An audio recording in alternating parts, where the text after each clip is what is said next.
Because this is my baby. I don't care what she was born with or what she was not born with. Amen. I was going to speak to her and for her on every level. So because I was that shy girl in the back of the room, and when I had this young, beautiful lady, it kind of built a fire in me. Yes. It lit a fire under me to not only speak for her, but to speak for others who did not have a voice. So I gave my daughter a voice, but in her voice, I found myself. I found that the little girl in the back of the room who was quiet, that didn't feel like she belonged, actually belonged. Yes. I was actually the one who should have always been at the front of the room. I just didn't know it. So it took for my daughter and my guidance from my mother, my grandmother, because I've always grown up in church. I've always been fed into. I was not eating. I was not eating what was being fed into me. It took for my daughter to open my eyes. So I had to open my eyes to the world around me. But in the same sense, I also had to close my eyes to not let the world push me down and make me feel less than what I was born to be. So I had to, what I call, close my eyes and open my heart for my daughter, for those around her who had disabilities, who didn't have a voice. But I also had to open my heart to who I was and the purpose and why I was born and why God gave me my daughter.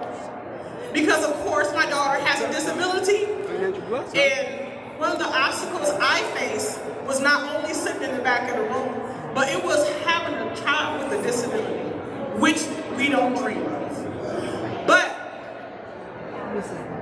I dreamt of a child who gave me strength. I dreamt of a child who was beautiful. But my daughter is strong. My daughter is strong, and she has given me so much strength. Wow. That I'm here before you today to say, if you're that girl in the back of the room, or that woman who doesn't feel like they belong on the stage, we all belong on the stage. God did not create us to sit in the back of the room.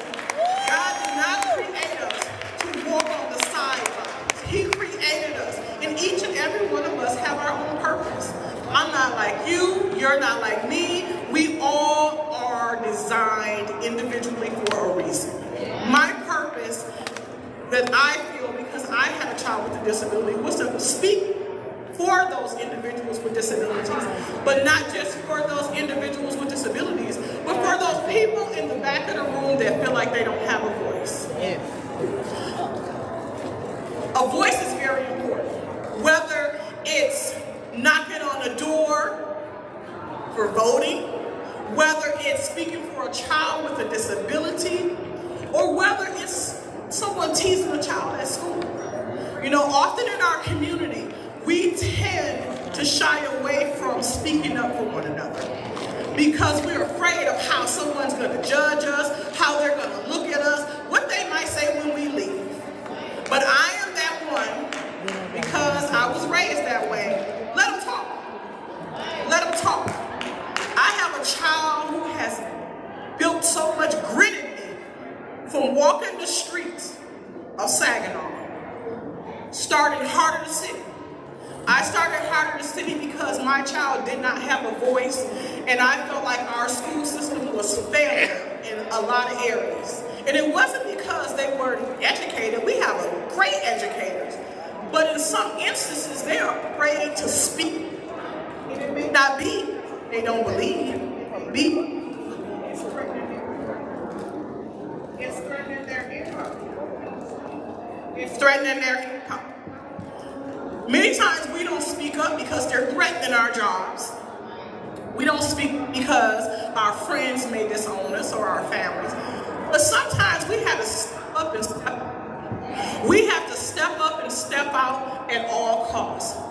When I started Heart of the City, it lit a fire in me that I didn't know I had. I get up on stages, and let me tell y'all, I am so nervous right now. I'm sweating. I'm nervous. I don't feel good. But I felt like every time I get ready to come on the stage, I get sick. But I feel like it's the devil telling me to shut up. And I feel like I'm always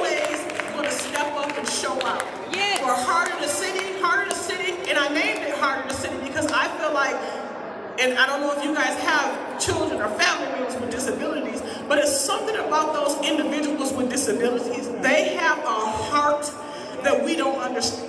Because community in the world has hardened our hearts so much.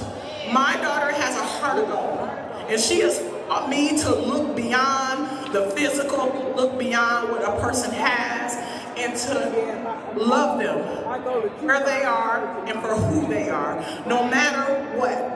Harder City has opened up so many doors for me to speak, for me to build resilience, for me to lift my sister up, my brother, that I never even knew I had. My daughter, recently, we overcame a lot of obstacles. And for those of you who don't know me, my daughter was, and I'm going to be very transparent here, was accidentally shot.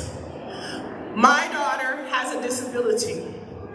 And in that moment, a lot of it I feel like had to do with her disability and her voice. My daughter is not very vocal. She speaks sign language, and for those she's comfortable with, they understand her because they're around her.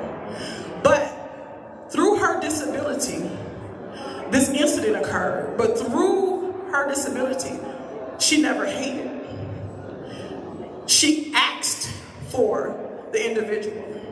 She still loves this individual. And that's because she has not been given a hardened heart. The community does not affect her because she knows nothing but love. Our hearts are often hardened by our surroundings, about what we see other people do or things that have been done to us. But in that instant, my daughter showed me that this is my purpose. My daughter needs my voice and I need her voice. She showed me in that instant, through Heart of the City, through our families, we often fall apart through crisis. When we should be standing together through crisis. Our community is in a crisis, and it's a crisis of inclusion. Inclusion of treating each individual as community members. We are to embrace our community. We cannot grow if we leave him, her, and her over here. We can only grow if we grow together. And oftentimes we're leaving people out. You know, I have an organization, but I invite everybody in, not because they have a disability, but because often we as community members need to be educated on how to be in a room with people with disabilities, interact with people with disabilities, because actually they're not the ones with the disabilities, we are. Because we tend to push them to the side when they are embracing us. We've so far to the left, dealing with the world and our problems and things that are going on, that we've forgotten how to treat people. My grandmother always said, treat people how you want to be treated, and sometimes you have to treat them better. But we've forgotten how to treat ourselves. So with Heart of the City, I'll tell you a little bit about that. We offer services for individuals with disabilities from ages 17 to 55. And the reason we do that is because at age 26, for those who don't know, you age out of the Michigan school system, you kind of drop off services, you lose that support.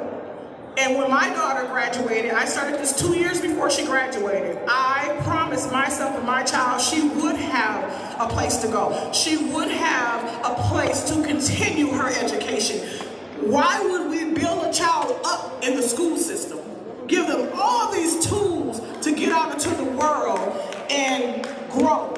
And at 26, we drop them off and they have nowhere to go. And I'm not saying we don't have other programs, but see, my daughter, Lexi, she wants to go to the movies. She does not want to be sat in front of a TV while you play on your phone. She wants to go to them. She want to get the boots on the ground. Let me tell y'all ain't met Lexi. Lexi gonna get the boots on the ground. She wants to be treated like you and I. She does not want to be treated differently. So that was the purpose of this program, for individuals with disabilities to have safe access to their community, but not only safe access, for them to be treated like people. And I stand, what the kids say, 10 toes down, that each individual in my care, in my program, will always be treated like you and I. They will not be treated like anybody else.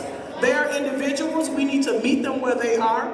And through this program, I also social work. So I'm a social worker. I don't just work with individuals in my program with disabilities. I actually work as a social worker for a living because I believe that meeting people where they are is the key to building our community. On the table, if you want to know more about Heart of the City, there's some pamphlets over there that tells you about Heart of the City. If you want to come and volunteer, we welcome volunteers. But as I said in the beginning, I want you guys to close your eyes, open your heart, and let's get back to the root of our community, building one another up, no matter what your ability. Thank you.